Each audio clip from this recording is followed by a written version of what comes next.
The Food Summit was a wonderful 2-hour presentation. We had 5 different topics that ranged anywhere from health sector collaborations to equitable food distributions. And we really wanted to show all of the incredible pivots that occurred during the pandemic and talk about what we can do after the pandemic. During the pandemic, we saw our families losing jobs by the 30s, 40s, 50s, and 100s.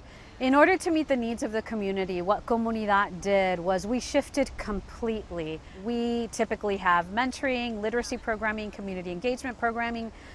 Food distribution was never in our plans, but we shifted alongside some of our anchor partners, our community and faith partners, to stand a food distribution center that would provide food for thousands of families in need.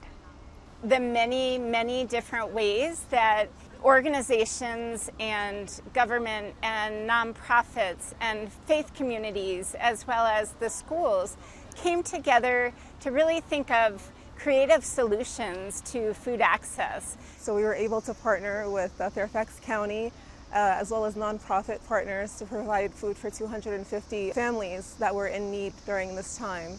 And all these families came from very diverse cultural backgrounds, so we were able to partner with Fairfax and basically do what we love to do, cook, and then we were also able to simultaneously help those families in need. The Food Council's response to the pandemic was crucial to the collaborations that occurred during the pandemic. Things like providing culturally appropriate foods and providing healthier foods.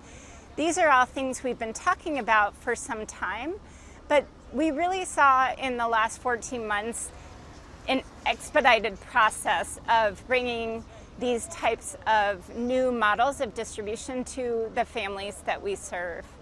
How much food was actually getting out to people? That was just incredible. Restaurants, farms, individuals, even Inova Hospital. I didn't know Inova was doing that. We want people to take away the fact that we've made so much progress on equitable food distributions in Fairfax County throughout the pandemic, and we want to see people use that as a foundation to do more in the coming years. We know that food insecurity is going to remain high for at least a few years as our community members reach for stable ground. So we want to make sure that we are there for them and we are still thinking of creative solutions and making more of a collaborative impact in the community.